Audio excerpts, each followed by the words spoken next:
Purpose. No one can create your purpose for you. No one can tell you who to be. So in purpose, you have to create your own purpose. And in evolution, you have to evolve towards that purpose. It's easier to live when you have goals to meet. You understand? If you have goals to meet, then you don't feel so voided, and you understand why every day you're looking at this person in the mirror, because that is the cool part about the game.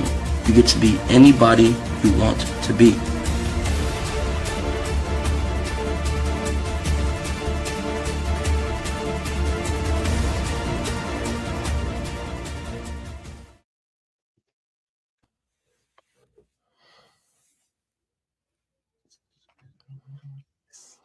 Okay.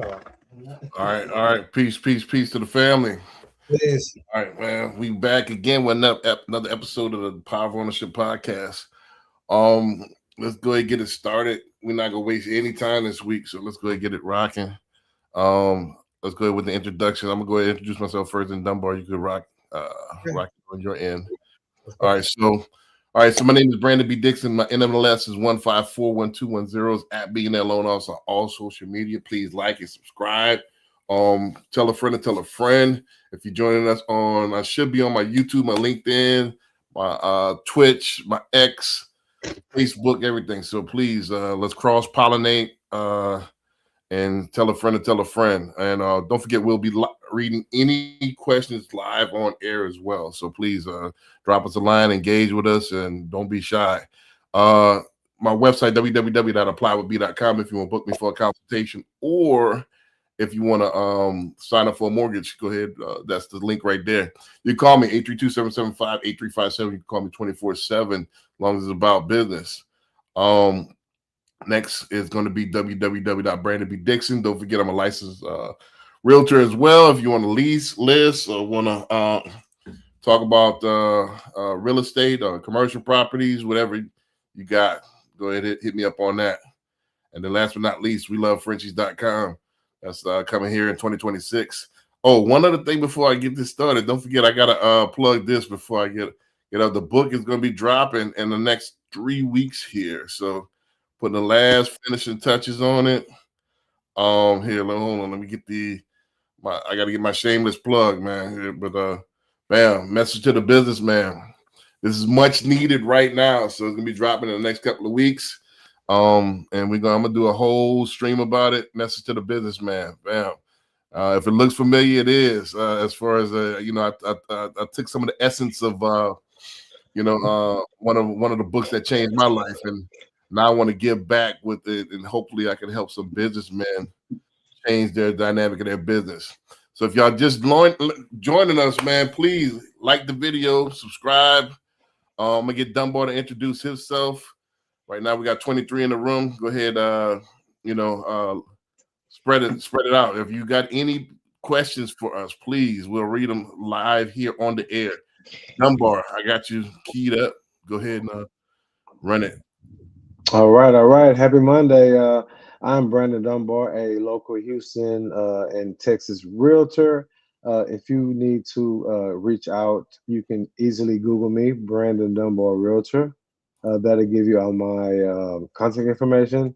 I have a website also if you want to book a consultation, dunbardidit.com. Go on there and book a consultation about anything real estate. One more. I think that's all you got, right? That's it. That's how you reach me. Got you. All right. So don't forget, man, we'll read the comments live on air. My man George Brown gave us a thumbs up, man. We appreciate it, man. Go ahead, share the screen. Go ahead, share the live, man. So go ahead and get us viral, man. I think we give us some content that I want to hear. So I want to give some content that we could actually chew on and be good mental food and good aspiration and good motivation for you to improve your business. Without further ado, let's go George, that's my guy, man. I appreciate you, George. Right. Keep it up. Thank you. Without further ado, let's get to this first clip, man. We're not gonna waste no time this week. Let's go ahead and run it. I got about 6 clips. Shoot, let's run them. All right. So can you see the screen? Yes. All right, cool. Big changes in You the hear real it? estate industry as the Yes, second sir. estate portal Redfin has now directly integrated inside of ChatGPT for their search experience, which means that when a home buyer is looking for a home, they don't have to go to Zillow. They don't have to go to homes.com or realtor.com. They go directly to their GPT and everything is organically right in there. And my God, guys, that changes search completely because search is no longer linear where you go to a site and you say 3-bedroom, 2-bath and the town and it shows them all. And then it comes up with a listing description and it's all ego based around the home. Now people are going to go directly into GPT and they're going to say what they want. And that listing description is going to matter completely because now they're going to say things like the walkability to their favorite things and what kind of countertops it has and all of this stuff. And if you're a home seller out there and you're interviewing agents, you need to understand this. You need to ask and make sure that the agent you're hiring understands this because experience alone is not enough anymore. Because now if they don't understand how to write a listing description to make sure that your home shows up no matter what, not just because it was in the bedrooms and baths or whatever it is, you're going to be at disadvantage now. It's not just about what kind of experience they've had in the past. So all of this stuff matters now. It also opens the door. My God, will this bring on a national MLS? Who knows? There's all this kind of stuff. But at the end of the day, I kind of like this because it levels the playing field, so to say, but it also puts an emphasis on people who are pivoting for the sake of the consumer. And I like that. It keeps people ahead. What do you guys think? So more big changes. Bam. So let's go ahead and start it off with that one. You want to jump in there, or how you want to rock it? I mean that's fine. Yeah, first off, listen descriptions or tricky. I mean, you limited by characters, and you only can put so much in there. So I definitely agree with him and being able to find what you want from the listen description.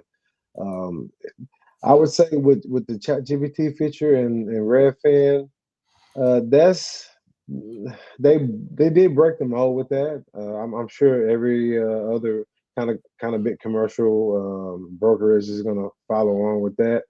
Um, it's I mean I think at the end of the day, the MLS is enough to find what you need. I don't think you need to go to any particular brokerage's website to find your perfect house because all these, if even if you don't have it in the listing description, if you have it plugged into the MLS, then it's going to pop up when you use the MLS. So I think that it's cool, but I think that at the end of the day, if you can use the HAR, that's what we have. You can use the HAR MLS and find your perfect house exactly what what you want from that. But it is cool and it's probably going to trend. Gotcha. I think as far as I think this is where everything's going. As far as integration with AI, I think what they're saying is with the chat feature, is no longer linear as far as, all right, I'm looking for this many bedrooms. Just the raw filters. All right, I'm looking for this zip code, this many bedrooms, and it goes from there. So now you can talk to it. Hey, I'm looking for something with a antique style, a post modern whatever, and I want it close to a Starbucks and blah blah blah, and it'll start intelligently giving you a menu, so to speak. So that's what they're doing with the chat feature in there. So it's no longer where it's these hard filters, and I'm kind of stuck to geographic areas or just a 3-bedroom. They'll make suggestions intelligently, based on what you're prompting it to do. So that's the integration that he's talking about. Yeah, no, I totally understand that, but Right. it's still going to be limited to only Redfin's listings or Redfin's unless it's hooked up to the MLS through the back end of it. But it's still only going to be Redfin's listings, so to say. And I still think not the proximity to Starbucks, no, but I mean everything else you can pretty much tag into just the hard MLS and find. But right, but how is it intuitive? I mean, is it intuitive? I mean, it is if you know how to work it. I mean, no, But I'm not saying, it's not as powerful as you know getting you closer to Starbucks, but it's gonna definitely the horror MLS is definitely intuitive enough to find you exactly what you want. right, Yeah. right. But I think the next level, I think the next step is what they're doing with AI. Is what they how do consumers shop? How do how does the average consumer shop that's not a professional? Don't forget we're in the industry, and there's still you still have is a skill to finding different things. So what if the AI is able to find these properties for them more easily, more intuitively? And I think that's the next step. Yeah, no, that's grand. I think at the end of the day, maybe everything had to be a little bit more updated, right? Because if you're going into those type of details, then you still can't put those type of details because this chat GPT is gonna in Houston is gonna feed from heart, right? So it's not gonna be able to. I'm assuming so it's going to still feed from heart because that's where the Redfin listings are. So if you have like the antique and all this good stuff, it's still you're going to have some updates to heart to actually be able to put those in, whether it's in a listing agreement or not. Am I making sense or not? You Not think I'm really, following? because I think it's gonna feed off the MLS. And I think Well, it as is, it's like the granularity that you're talking about is not in the MLS yet to even be put in. Like right, nobody's putting proximity to Starbucks or anything like that in the listen aid, and it's nothing you can type well, into. don't forget it's The an heart. aggregate. So it not only takes stuff from the MLS, but it could take stuff from everything else. So it could take geo tracking, it could take this and that, and it is all integrated into one. So it's just not regurgitating what it see on that one website. It's intelligently, don't forget it's artificial intelligence. So it's compounding stuff as if I were to go in there and put proximity to the Starbucks in Google. It could do that Mhm. intuitively. That's what artificial intelligence is. So yeah, you saying it's going to feed from multiple sources to get you the Correct. outcome that's good. Okay. Well, if that's the case, well, that's like I said, that's going to be that's going to be kind of groundbreaking. And other brokerages like the Redfins are going to definitely hop on that. I just think I would want to see how it actually works. That's what Right. I would want to test it out. Yeah. Are you on Chat GPT? Are you on any AI? Like how Yeah, I have Perplexity and I have ChatGPT. right. So that's how they work. They'll compile from these sources. All right, based on what I found, this is what it comes out to. And then they give suggestions from there.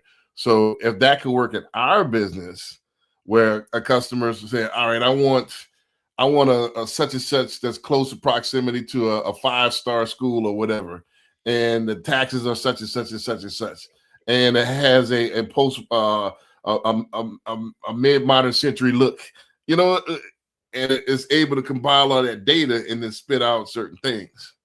Right. No, no, I totally get it. But like I said, I think it's going to be some updates on the MLS side too, Right. because if it doesn't have if it's not for this certain mid-century house or mid-century looking house, if it's Mhm. nowhere on the listing, then it's still not going to be able to pull from that source that it needs to be reputable and What like and that's what I'm saying. So it's going to need some updates on the hard side as well, and like the listen verbiage.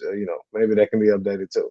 right. Well, I think that's what he was saying on the post is like, hey, you're gonna have to start updating, looking for the keywords that people are looking for, and Mhm. start updating if you want to be included in that algorithm.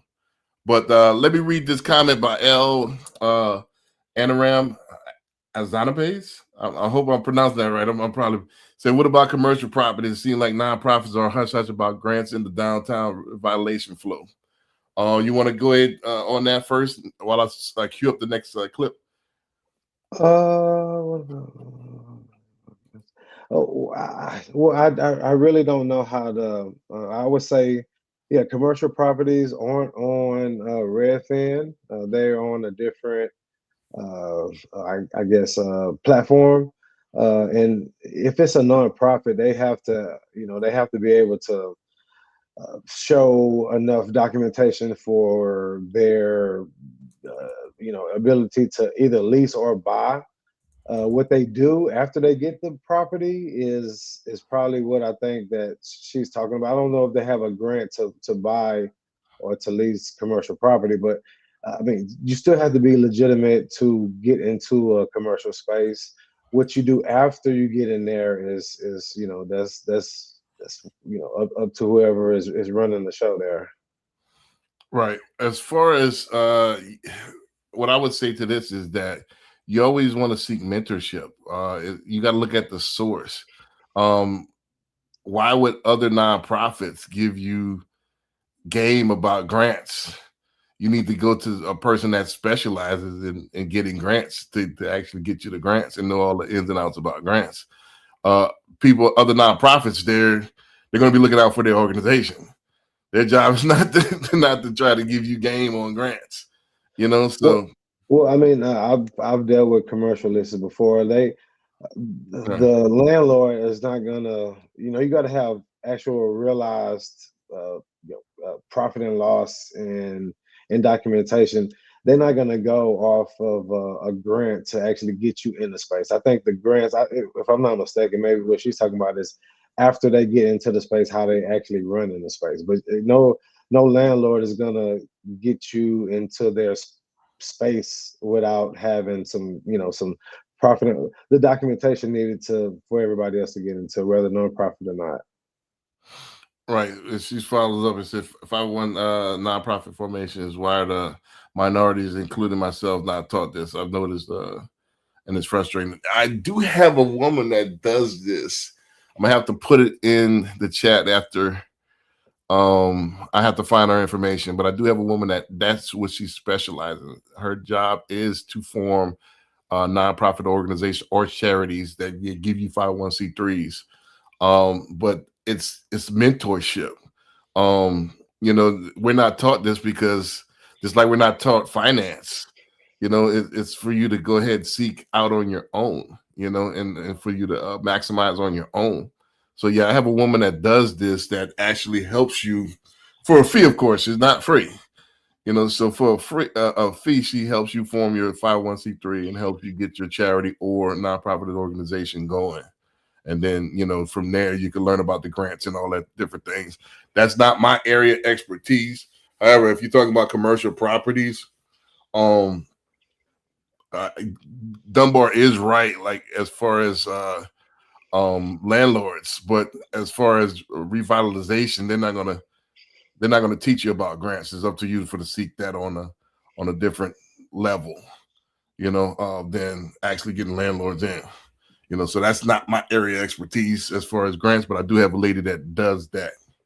Well, yeah, let's plug that in so we can hopefully help somebody out. Right. Yeah, I would have to find that. So that's the thing about that. I have to find that actual business card. Yeah. I wish Chris is actually Chris CJ's hookup. She came to one of our events a couple of years ago. I gotta find that. I gotta find her information. So what I'll do is on the replay. If you look at this on the replay, I'll plug this into the comments. So when you look at it on the replay, go ahead and check it out. I'll plug that in. So, but let's go to this next clip here. Hold on a second. Before we get to this clip, you have to understand I'm in a small town. Iowa. It's possible to have them mentally. It's impossible. Not really. So it's not in proximity. So don't forget with the Zoom and everything else, you could have a mentor anywhere in the world. So, and as far as specifically to your municipality, you probably they'll give you the gist and then you just plug that formula into your local situation. So yeah, you got all type of mentors online digitally that could mentor you on grants. And then from there, you plug that into your local. But yeah, I went to college in Iowa. I went to college in Sioux City, so it's a different ball game out there. Yeah, I went to college in Oskaloosa. Yeah, so we both went. Yeah, we did. We both went to college in Iowa. So so, yeah, I forgot about that. Forgot about that. All right, so let's go and run this next one here. All right. Bam. Can you hear this? Same suits. Yep. Why? Just because you're busy, it doesn't mean you're being productive. Your brain, your cognitive load is like a bathtub. If you have a bathtub, the bathtub can only hold so much water. If you keep putting water in, it's going to overflow. That's your cognitive load. It's the same thing when you put stuff in there. I'm going to add more stuff and more stuff and more stuff. Your cognitive load is overflowing. It's maxed. You're inefficient. You're sloppy. You're not getting things done right. If you are, you're just barely getting there. You're everywhere. You're stressed out. You're frazzled because you're maxed out. So everything I do, I learned this from watching presidents, I keep my load light. My bathtub only holds the water it needs to hold in. So it protects you from overextending yourself, stressing yourself. It also keeps you from making bad decisions. You make good decisions. There's something called decision fatigue. We think the more I add, the busier I am, the better I am. I'm moving, I'm hustling, I'm doing all this stuff. Look how maxed out I am. Just because you're busy, it doesn't mean you're being productive. Those two things are not synonymous. So often people think leaders keep adding. No, you know what good leaders do? They take out of that bathtub. What can I do less of so I can be exceptional at the other things I do? President Barack Obama, he had 30 of the same suits. Why? So he didn't have to make so many decisions every day? Yeah. He didn't want to sit and figure out what he's going to wear. It's a decision he didn't have to make. That keeps his bathtub light. Think about all the decisions he had to make every single day. Boop, take that thing out. You don't have infinite resources. You do not have an infinite cognitive load, and you do not have an infinite emotional load. Don't keep adding. Your job is to take out so that the things you do exceptionally well. And you're much more emotionally stable. Lighten your bathtub. President Barack Obama, he had 30 of the... I know we're going to probably disagree on this one right here. You know, but I'll go ahead and run it because I kind of got some pushback on what she's saying. Yet I agree with her to an extent, but I disagree with her for the most part.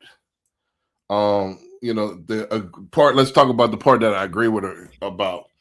I agree with her about making the smaller decisions ahead of time. You know, making those like not even existing. Like, say, for example, as you can see, I kind of wear the same thing. I get that off of not Barack Obama. I get that off of The Fly. There's a movie back in the 80s called The Fly. And he used to have the same suit. I think Albert Einstein the same way. He had the same black suit. As you notice, I wear kind of the same black on black every day. You know, because I don't want to care about what I wear. I really don't care. I learned a long time ago that drip stuff is for youngsters. I can have a pocket full of money and wear the same thing and have the same result. You know, as you can with all this drip. You know, so I kind of took that out. Now, not saying I don't like fashion. However, I think it's a lot of energy that's wasted on those type of decisions, right? So I think the man makes the actual clothes, not the clothes make the man. Now, I do believe in dressing appropriately, but I do believe in taking those decisions and making those kind of obsolete. I don't agree with that. One other thing I do agree with. Busy does not mean productive. Mentor always say that as well. Just don't misconstrue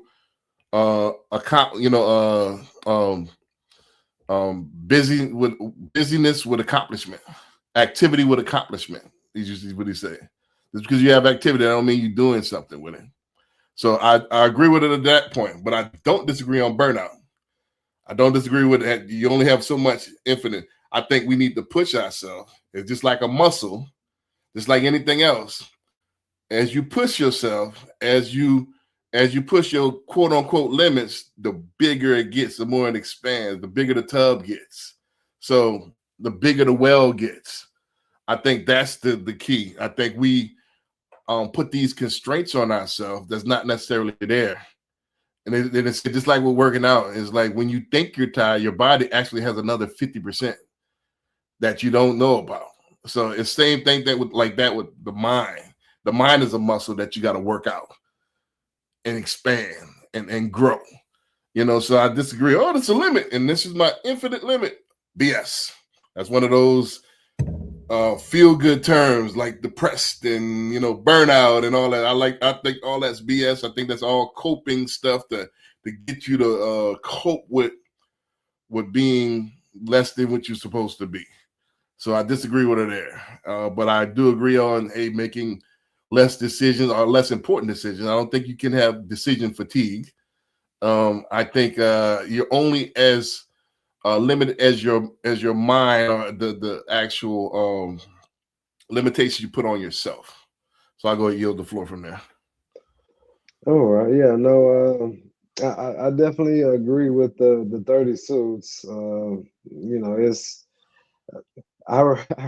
I think a couple of days ago, maybe a week ago, I was leaving out the house, and I think I just had some shorts, some slippers, and like a tank top on. I was going to some showings, and my roommate, he was like, "You want to like that?" I'm like, "Yeah, it doesn't really matter what I wear, just as long as I know everything about the property when I get there. That's gonna really make me stand out more than me dressing up and putting on the show." So I mean, I definitely don't really care about, but of course, it's proximity. If I'm going to a dinner party, I'm not going to wear that. But if I'm just going to meet people and generally talk about homes, it doesn't matter what I have on. So if I had a uniform, I probably would wear it, and it'd probably be what I just mentioned: some shorts and a tank top if it's not too cold. So I definitely, that's something that you don't have to worry about, and it's something that it's one of the things that is so minuscule that you shouldn't have to put a lot of time into it. I do think that, because this is just a real life experience, I think what I got from it, or how I interpreted what she was saying, is you have to pick and choose your battles, right? Like, so I remember when I first got into real estate, any client I had, whether they were qualified or not, I would go and run around and show them and do all that. But now I don't do that. I pick and choose, not pick and choose, but I pick and choose who is ready and who's not ready, because I have the experience to do so. So I think that just comes with business experience and growth as a person, a businessman, or professional, or whatever the case may be. You pick and choose what is going to be beneficial and what you should put your time into. I don't think it's a limit. I definitely don't think it's a limit. It's just some things are going to be on the forefront, and some things are going to be on the back burner. But you're not going to ever be able to. You're not going to get. I agree with you. You're not going to get overloaded, especially if you know how to delegate those situations. Right. I mean, like I said, I think a lot of that is cope. We come up with these terms to help us feel good about not performing well. So I think, oh, you're burnt out, you're stressed out, you're fatigued, what is it, decision fatigue and all that. Nah, just do better. Get find a way to get it done. Well, yeah, and it comes from experience, though. I think Right. it comes from experience, and you know what to spend a lot of mental time on, and you know what not to. Right. So yeah, like I said, I agree with it to a point. I see where she's coming from as far as as far as making the important stuff, and then that's the thing, is refining what's important. Because 20 years ago, 20 to 25 years ago, how I dressed was super important to me. It's important to me now, like to kind of tie into what you were saying. I still would dress, I still don't do tank tops and shorts unless I'm going to the gym. So I dress appropriately. I'm going to be in slacks. I'm going to be in, some kind of casual shoe or something to that effect. But I might wear that fishing shirt. I got like 10 of the same shirts, and I wear that over and over and over. As far as the statement, I don't care about, but as far as what's being appropriate, I do. So I'll have like a T-shirt that cost $1,000 20 years ago, just because it had a label on it or something to that effect. That's gone. However, I don't I won't like go to a meeting with like a tank top on or a t-shirt on or something like that. I will probably have a shirt with a collar or something to that effect, just because of my age. So I will dress appropriately because of the age. I think it'll be inappropriate for me to be around clients in gym wear, me personally. But everybody's different. Yeah. No, I totally get it. It is age. I mean, Right. I think so. It's yeah, I always dress down when it comes down to. I mean, like I said, it's proximity. If I need to dress up, if I'm going to a dinner party, if I'm going to some networking, that's one thing. But if I'm just going to show houses, or or just go and do a listening agreement, they don't care how you dress. They care about the numbers. They care about you knowing what you.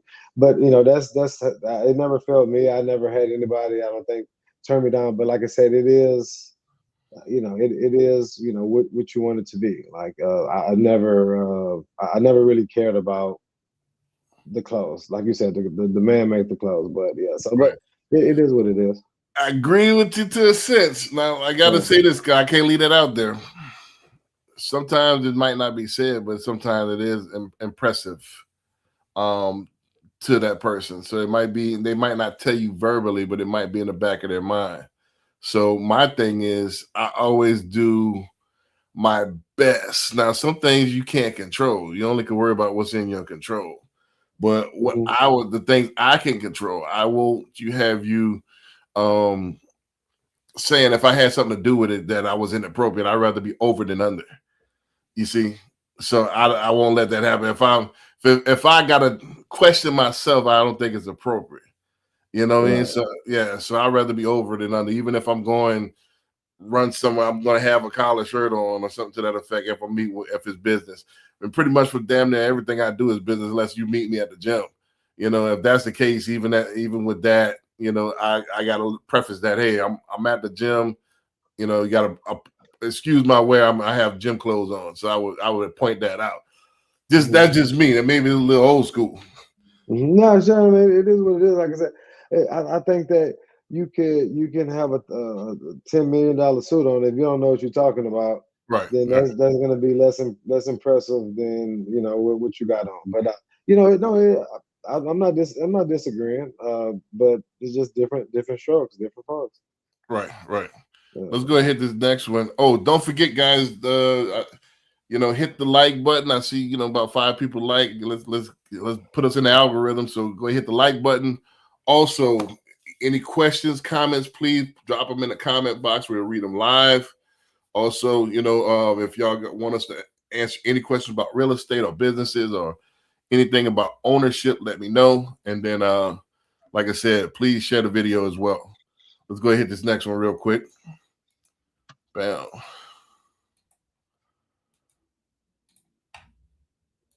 Thank God this happened to me when I was young, right? I was in one of these cars, right? A normal car. Somebody passed me driving a Lamborghini Gallardo and a Ferrari 458 Italia. And at that moment, I realized I was an NPC, right? I'm the dude going to work back and forth, making sure I can call to work ahead of time so I can get my days off, clocking in, clocking out, worried about overtime. That was me. And then these people drive by and they don't care about a speed limit, right? If they get a ticket, what's $1,000? Here, pay it. They make $600,000 a month. I've met people like this.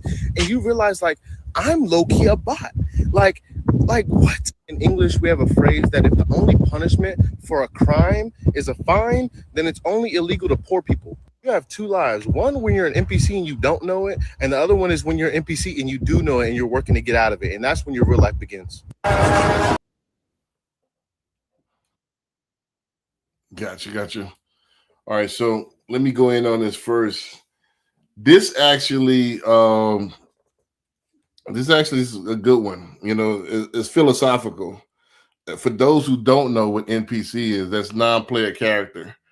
And where that generates from is from people saying that people are so obsolete. A lot of the masses are so obsolete that they're backdrops in other people's lives, and they actually don't really exist. They're non-player characters, meaning that they don't actually have somebody controlling them.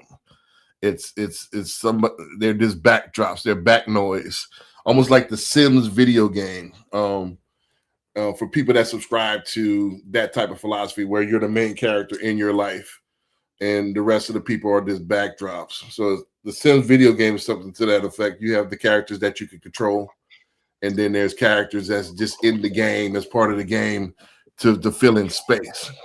So what the video is talking about is that he realized that in traffic somebody blew past him with a Lamborghini, and he's in a regular car, and like, damn, am I a bot? Am I an NPC in that person's life? Because he's doing what he want to do, and I'm still confined to these rules. I'm still on the come up. So that's, in my opinion, super motivational. Are you main character, or are you still backdrop? Are you dominating your field? Are you dominating where you're undoubtedly beyond the controls of the game, and where you're setting your own rules? Or are you still confined? So are you a main character or are you NPC? I'll let you go ahead running on that, and then I'll piggyback on that. All right. Well, yeah, I did not know what the NPC was. You know what an NPC was? I did not know what I did not. I was talking to a couple of my business partners and our friends a couple of weeks ago. I think first off, that's giving me comparative vibes, which I do not subscribe to. But it comes down to who you are is who you become, and who you are, you born with it. Like, either you have the hustle not to be a NPC, or you don't. Seeing somebody driving a Gallardo is not going to make you a main character. Now, is it going to give you? It could give you motivation, but if you wasn't motivated before then you kind of already you kind of already lost. I think what you're going to become and who you are is something that's ingrained in you. The work ethic, the upbringing, just the circumstances that you were subjected to in your adolescence, and before then. I think that's what makes you a main character, and not an NPC, and not just seeing somebody and comparing yourself to somebody who you know nothing about. They could have had they parents could have died, and then they used the money for it. Like, that's what I'm saying.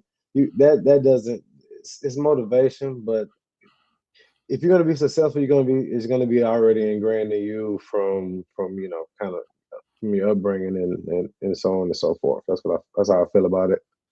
Well, I think what he was saying is not comparison.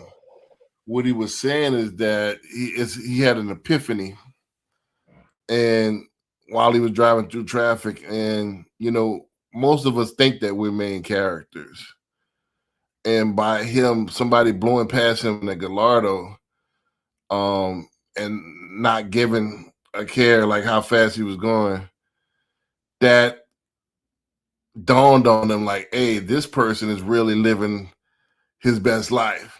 Am I? So am I the main? Am I the backdrop and he's the main character, or am I really doing what I'm supposed to be doing, where I can live how I want to live on my terms? Yeah, I mean, yeah. If it takes somebody blowing past you in a fancy car to realize that you're not doing what you're supposed to do to be successful, then you already lost. I guess that's what I'm saying.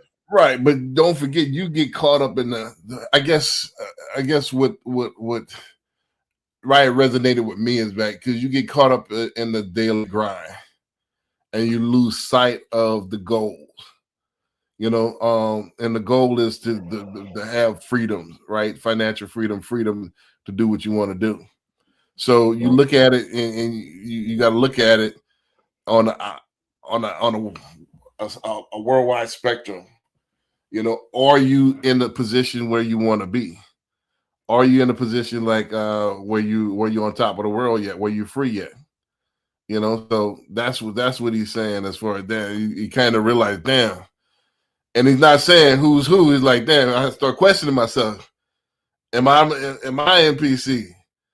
You know, so am I content with where I'm at? Am I content with the grind? Am I content with the mediocrity? Am I and did I get comfortable with where I am? Does that make sense? Yeah, it does. But I mean, what I'm saying is, well, I guess what I'm saying is, if you people that are successful would is never going to be okay with where they at. So, so it's. I mean, I get it, but I just I would have framed it. I mean, I would have framed it another way, or probably not framed it in that nature. But I mean, no, I totally get it. But like I said, if it takes somebody else, if you need an external force to jog your enthusiasm and your willingness to sacrifice and be successful, then like I say, you kind of already. I think you're already pretty much doing it. Well, I got to push back on that as well. That's why there are competitions, and even bodybuilding, even football, even like that. You're comparing where you're at to somebody else, just to test to see if you're the best in the world, or are you at the top of your game. You see what I'm saying? Like even bodybuilding, when it's you versus you, you're stacking off against somebody else, and to see who's the best in the world, who has the best physique. You see what I'm saying? So I would say, like, and sometimes you need that smelling salt to actually wake you up, to remotivate you to actually to get back on the top of your game. Because sometimes if just like with anything, let's say if you smoke cigarettes or whatever, you became nose blind to the cigarette smoke. You don't know, but somebody coming like, goddamn, coming in, your car, your house, damn, it smells like cigarettes in here.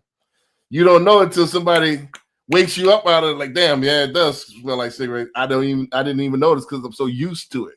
So you can get used to your daily routine and used to where you are and used to I'm making money. However, somebody will blow past you and like, damn, I forgot the pace that I'm supposed to be going. Right. And if you do get complacent, I guess what I'm saying, if you do get complacent, then you already lost. Like, whether somebody tell you smell like cigarettes or not, if you don't know that if you smoke a cigarette you're gonna smell like one, then you are, you know what I mean, then you pretty much, that's you already not you're not thinking at a higher level. Like I said, but like I said, there is motivation. I mean, I'm not saying you can't, another external source can't motivate you, but you got to already be trying, and you already got to be pushing your limits for you to even think that you can get there. Right. I mean, that's human nature. We have in the dog industry as well, we have a thing called kennel blind. It's similar to nose blind. Like when your productions that you have as far as dogs, you put so much into it, you don't see the flaws anymore. If you were looking objectively, because you produce it, this is your production. The same thing with creating music or creating something, like, damn, you think it's jamming because you wrote it, you made the beat, but somebody come like, man, this shit whack. But it takes that outside objectiveness in order to, like, damn, I hear it now. All right, cool. Let me go ahead and drop back to the drawing board. You see what I'm saying? Yeah. No, I totally get it. Right. So let's go to the next one. I don't want to beat the dead horse, but sometimes it takes somebody, I'll put that in because sometimes it takes somebody blowing past you to wake you up. No, for sure. So that's why I put that in there. Let's go ahead and run this next one. Don't forget, guys, like the video, subscribe. Also, please drop us a comment. We'll read it live here on the air. Bam. Can you see the screen? Live in hotels instead of houses. Like, you're rich enough to buy mansions. Why are you paying hotel rent? Because hotels are actually cheaper than owning when you understand the tax game. Wait, what? Yeah, living in a hotel is one of the smartest financial moves if you structure it right. How is paying $10,000 a month for a hotel room cheaper than owning? Simple. When I own a house, I pay property taxes, maintenance, insurance, utilities, all with after-tax dollars. But when I live in a hotel, my company pays for it as a business expense. Your company pays? How is that legal? Because I structure it as temporary corporate housing. My business is based in multiple cities, so I need accommodation for business travel. The IRS allows companies to deduct travel and lodging expenses. But you're not really traveling, you're just living there. That's the trick. As long as I maintain that I'm temporarily there for business purposes and keep my official residence somewhere else, it qualifies. So I live at the Four Seasons 300 days a year, and my company writes off $300,000 in hotel costs. That's insane. It gets better. When I own a house, I pay property tax, sometimes $100,000 a year, or more in expensive cities. Hotel living, zero property tax. The hotel pays it, not me. So you're avoiding property tax completely? Yep. Plus, I avoid maintenance costs. No broken AC, no roof repairs, no lawn service. The hotel handles everything. And if I don't like the location, I just move to a different hotel. Try doing that with a mansion. But don't you need somewhere to store your stuff? That's why I keep a small official residence in a low-tax state like Florida or Wyoming, for tax purposes. But I'm never actually there. I just need an address on paper. So you have a house you don't live in and a hotel you actually live in? Exactly. My official residence is a modest condo in Miami that costs me $5,000 a year in property tax. Meanwhile, I'm living in luxury hotels worldwide, and my business writes off the entire cost. What if the IRS audits you? That's why I keep documentation. Flight records showing I travel for business, meeting schedules, client visits. As long as it's substantiated as business travel, it's completely legal. So hotels are basically your tax-free mansion? Exactly. To regular people, hotels are vacation expenses. To billionaires, they're tax-deductible permanent residences with room service. Welcome to hotel living, where your bedroom is a business expense.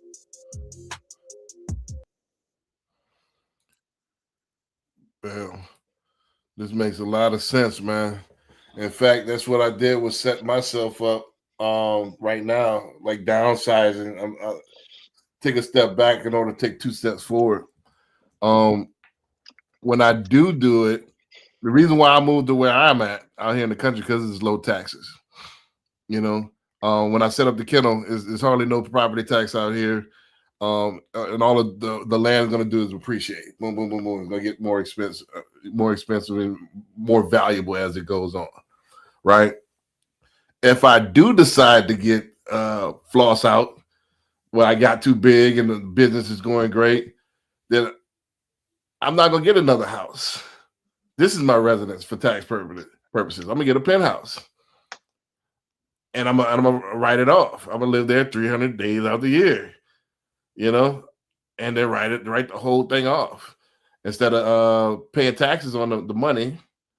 That's my living expenses. That's my, like I said, corporate lodging, so to speak. You know, so now I got the flyest penthouse that I don't have to pay property taxes on.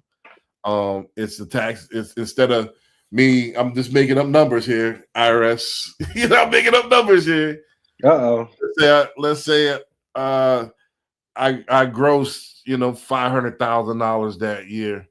And I took 100 of that to pay for my living expenses. Now only my taxable income is 400, because that's part of that tax write-off.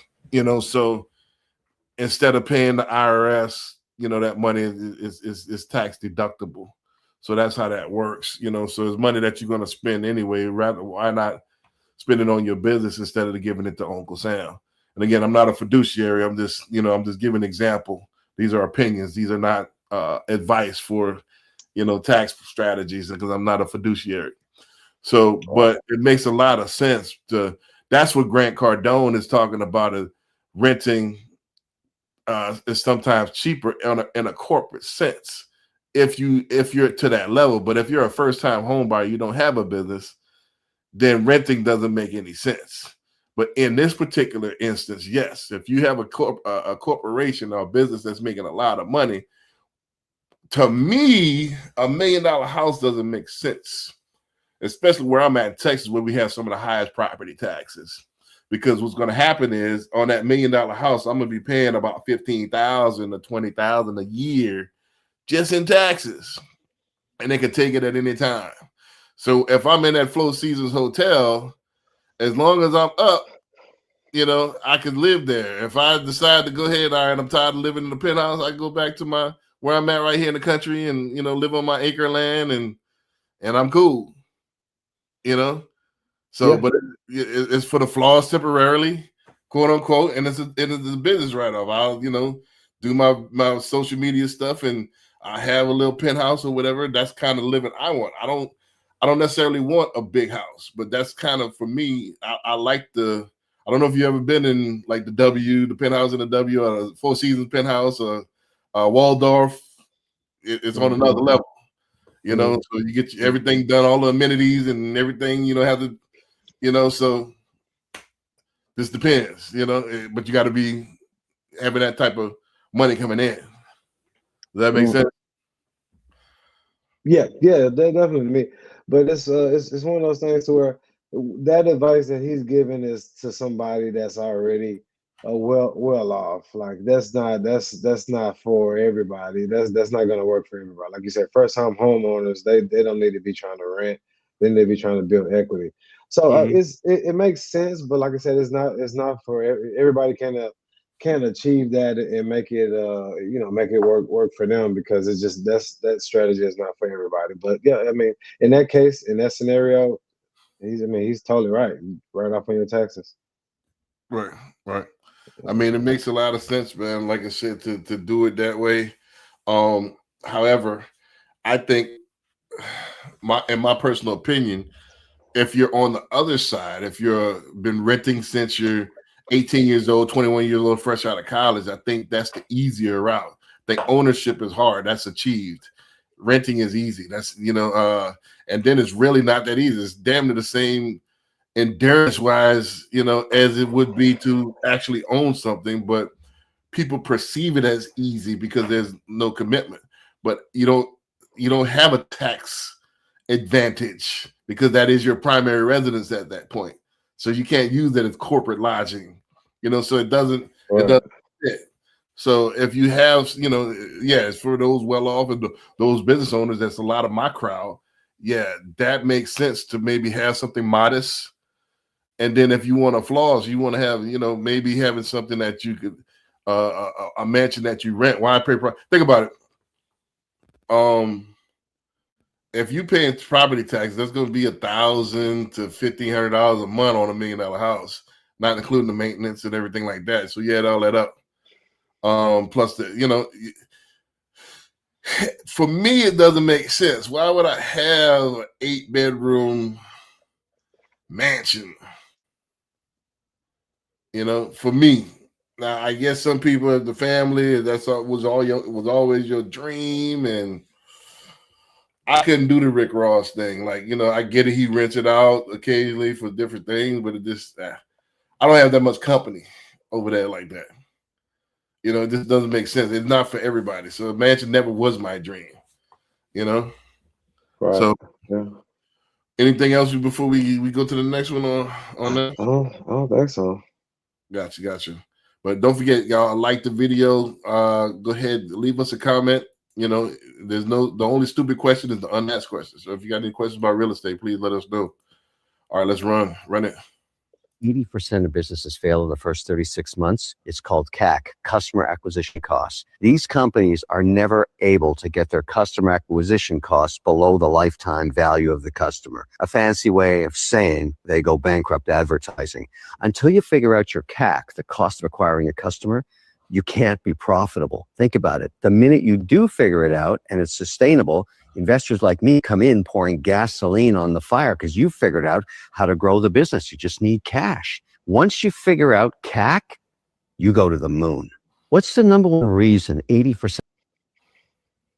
That was a quick one. This is all David Young. Shout out to David Young. He had an event this week, so shout out to David. This is one of the ones that David left for us. Yeah, a lot of people don't understand CAC, customer acquisition costs. How much does it cost you to get a customer through that door, or get a customer to hit that submit button on that order, or to whatever you're doing, or to sign that at the table for a closing? How much does that cost you per customer? A lot of people don't figure that out. A lot of people winging it, and then kind of look at, all right, this is how much I'm spending, this is how much. But how much if you could break it down to how much it costs per customer, then you got most of the business figured out. Then most likely you're going to be profitable and succeed. Most, like you said, 80% 8 out of 10 fail because they can't figure this out. They don't know. They either don't know about it or don't know how to calculate it. They can't figure it out. If you look at Shark Tank, that's Kevin O'Leary right there. He's Mr. Wonderful on Shark Tank. Most of the deals that people get is the people that understand their cat. Most people that don't understand, they have a business model that they trying to figure it out. And investors don't like to figure it out with you. They want to invest in stuff that's already figured out, like you said, to pour gasoline on it so they can increase the cash flow and then get their investment back as quick as possible. So if you got a business, you don't figure out that the CAC, how much it costs you to get a customer, that's half the battle. Dunbar, you want to go in on that, or you want to go to the next one? No. Yeah, that's kind of what I was saying earlier. Like like I said, when I first started out business, I would take on anybody, whether they qualified or not really, realizing that, it's levels to it, and if somebody's not ready, we can definitely get them there, but it doesn't mean that it should be on the forefront and you should be spending a lot of time, because there's nothing that you can do to really get them ready, but tell them they have to get themselves ready. And so from a real estate standpoint, right? I'm not going to go take anybody. I'm not going to go take anybody out that doesn't have a pre-approval if they're trying to buy a house, right? And because that's gonna, first off, that could be a loss, because I'm spending time, I'm spending my resources, my gas, I'm spending effort in something that's not going to be beneficial. But yeah, I definitely understand that, especially with the but my other ventures I have going on. Customer acquisition costs and is crucial. It does make or break your business. It definitely does. Gotcha. I'm looking for this next one here, and I'm about to go to this one. For some reason, the Kobe one's not coming up. Let me get to the next one here. This is crazy. The Kobe one's not coming up. I know they ain't deleted. All right, so boom, let's go to this next one. These are similar. I want to go back to back with them. I want to give a little space, but let's go ahead, rock this one. Billionaires buy $100 million life insurance policies on themselves. Bro, you're already rich. Why do you need life insurance? It's not insurance. It's a private bank. Wait, what? Yeah, wealthy people use life insurance completely different than normal people. We're not protecting our families. We're creating a tax-free money machine. How does insurance become a bank? Simple. I buy what's called a whole life insurance policy for $100 million. Every year, I dump millions into it. Let's say $5 million annually.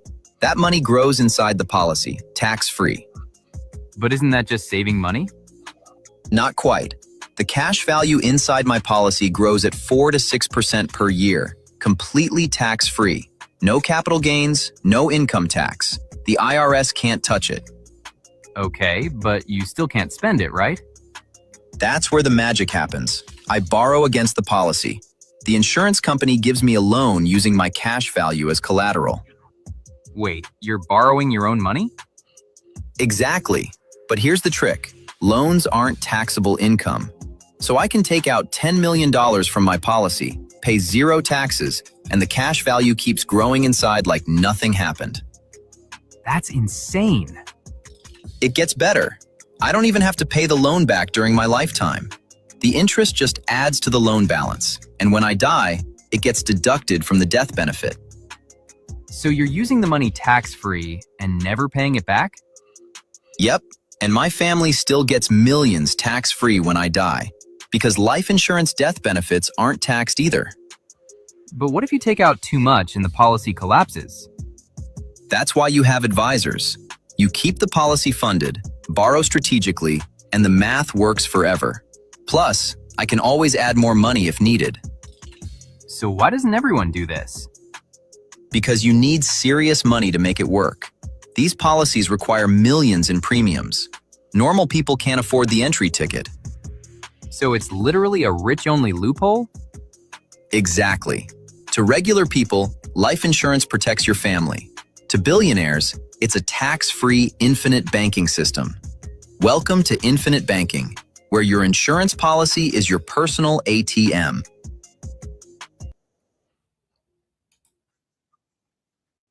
I disagree with him about the wealthy. It's only for the wealthy. Yeah, well, it's not for the wealthy, but it's definitely for the folks that have extra money to put into the policy. I've been approached with this a couple times.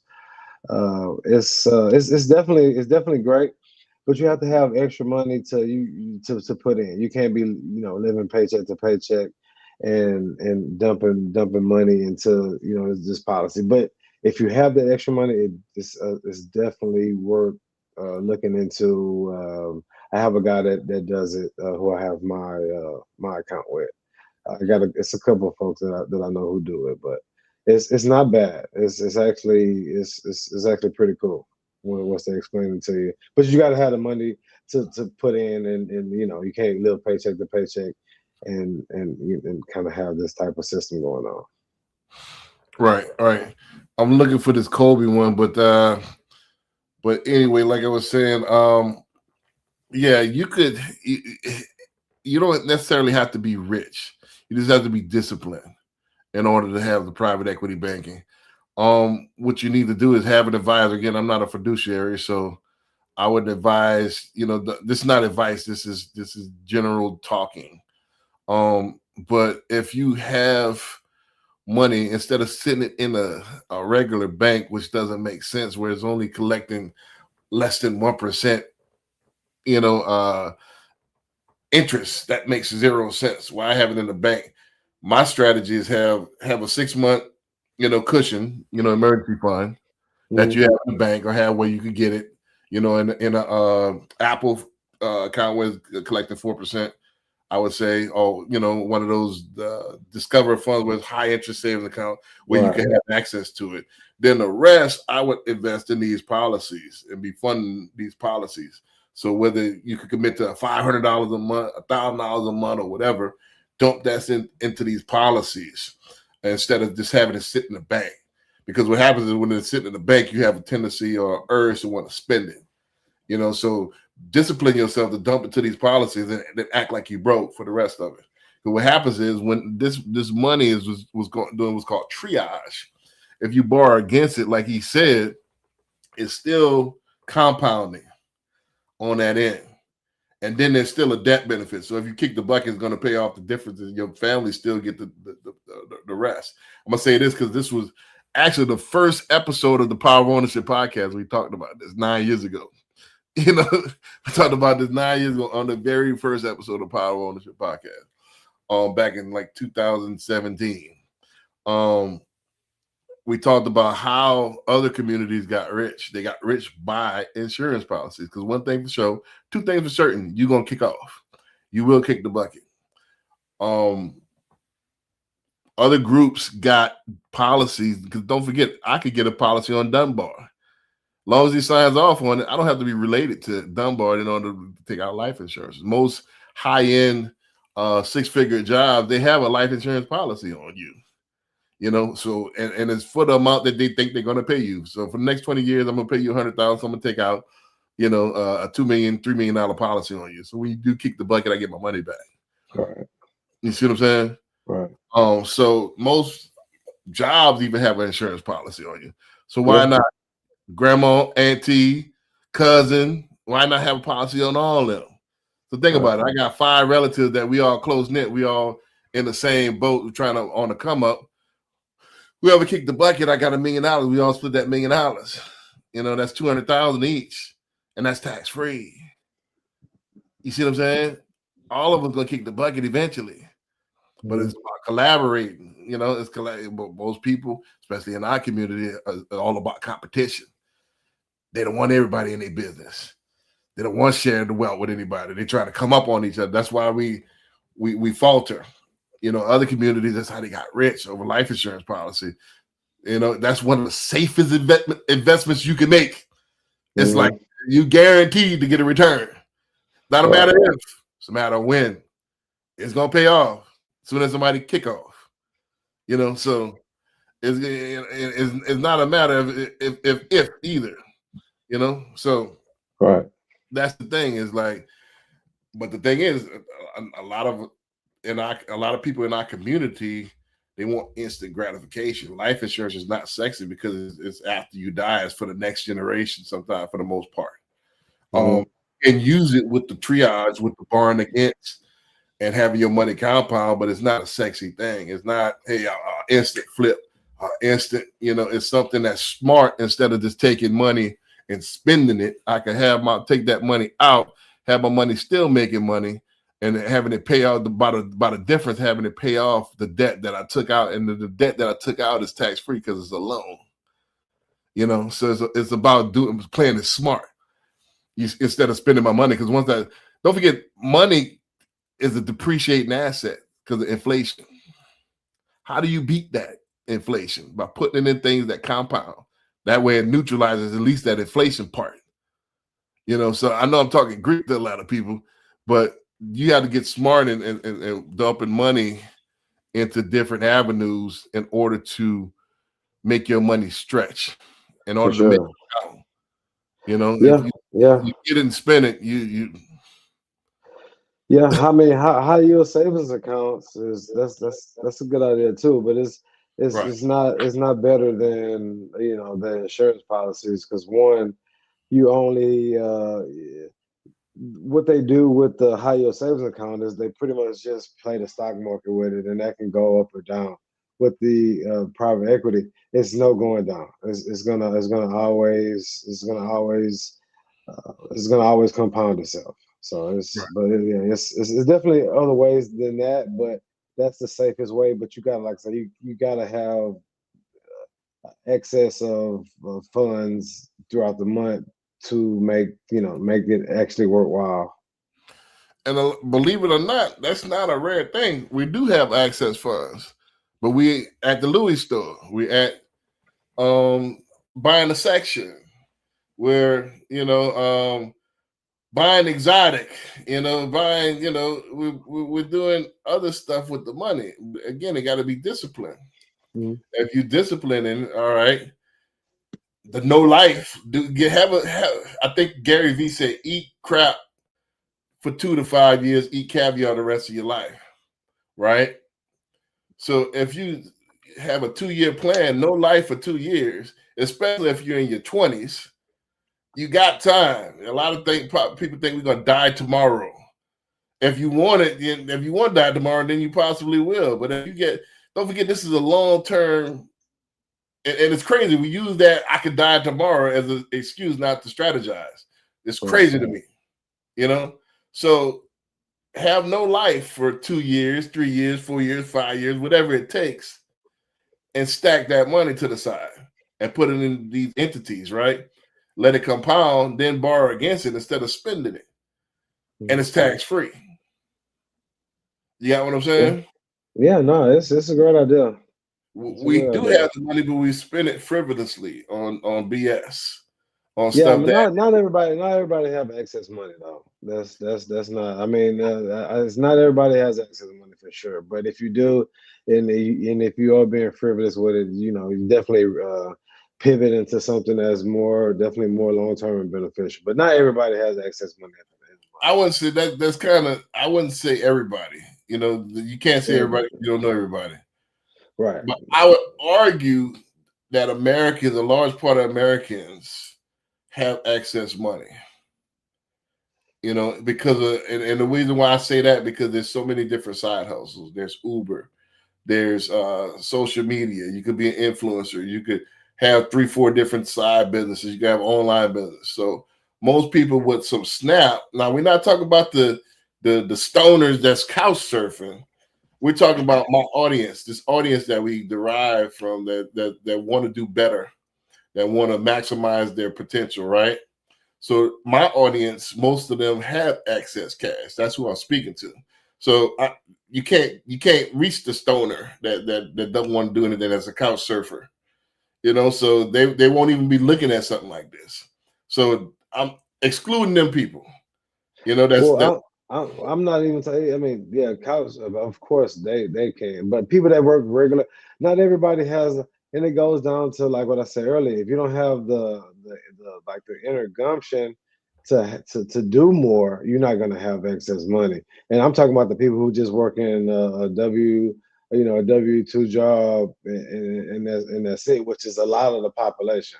And not like, of course, not your circle. You know, as you know, of course, you know, there's big money over there.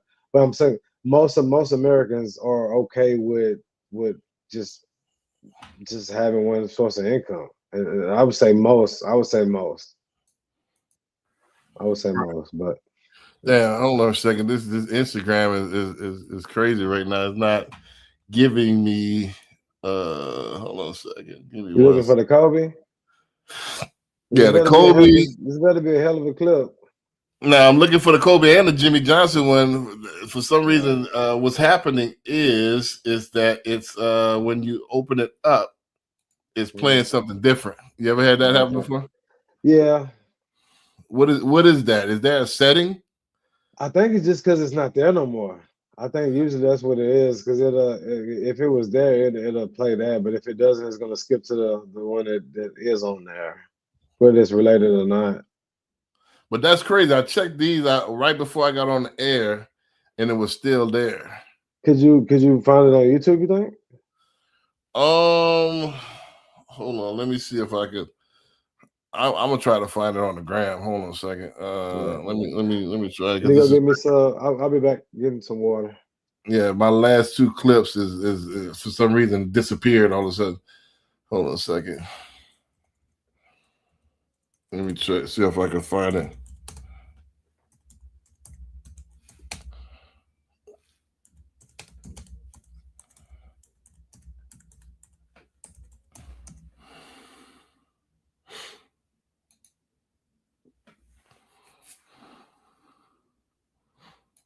All right, so I think I found the Jimmy Johnson one.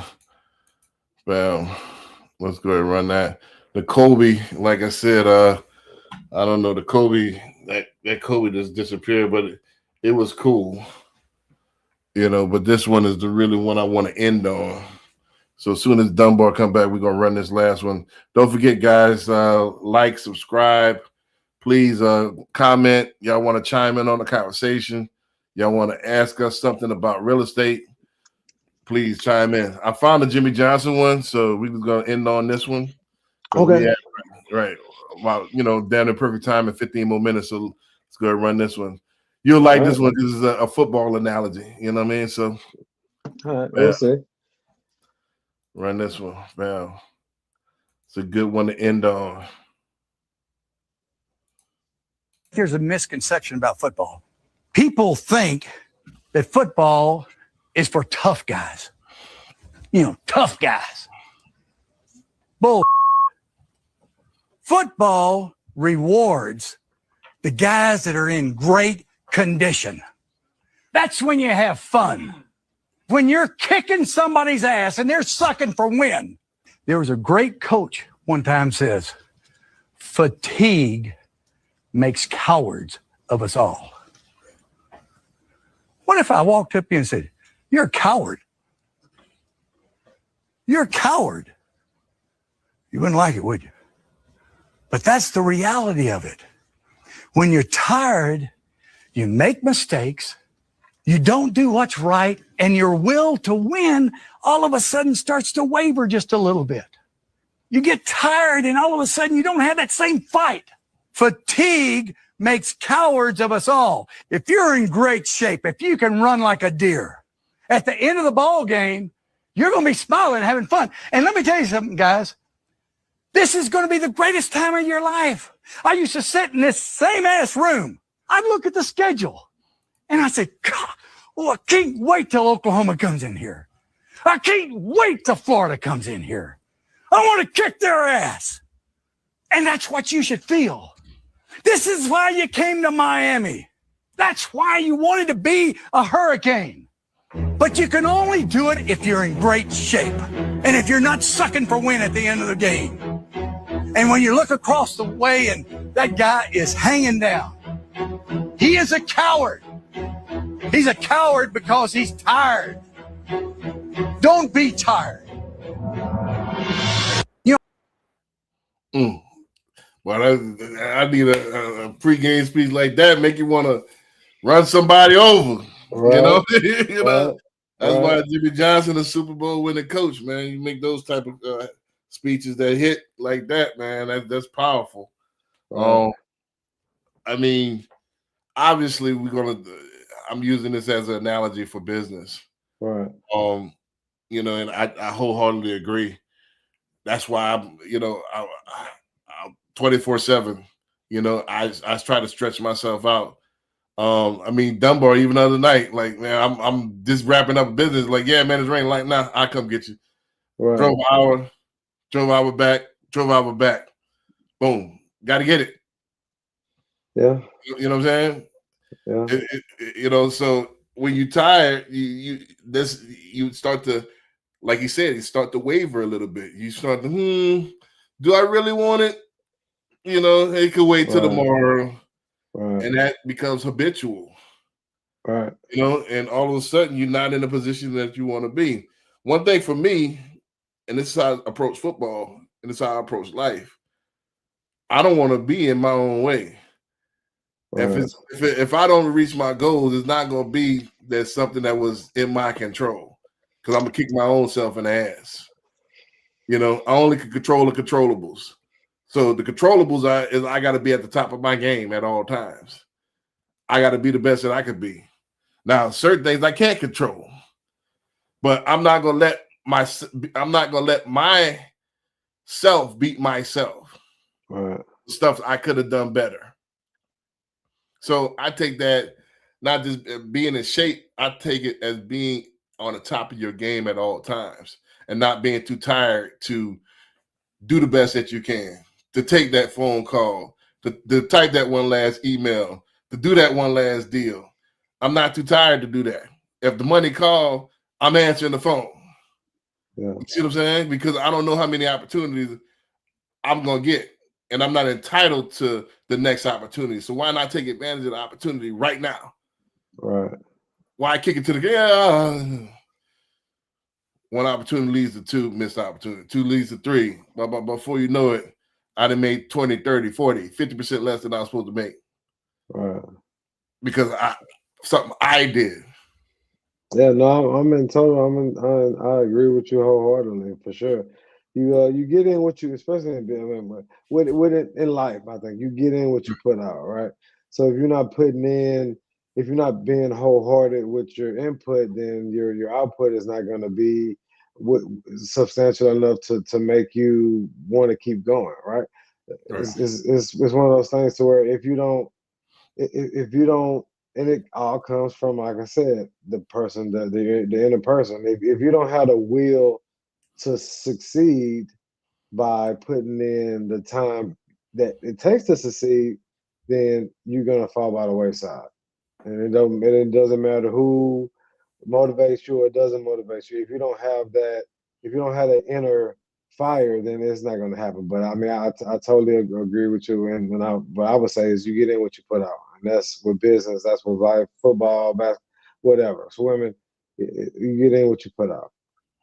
Gotcha. With that being said, man, we're gonna wrap it up. I know we 10 minutes early.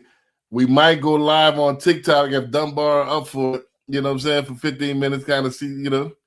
But I mean, is it? Yeah. I mean, let's do it. Why not? Yeah, now TikTok a different dynamic, man. So let's do about 15 minutes on TikTok just to see what it is, and then we'll go from there. But y'all join us on TikTok. We about to go live on TikTok here.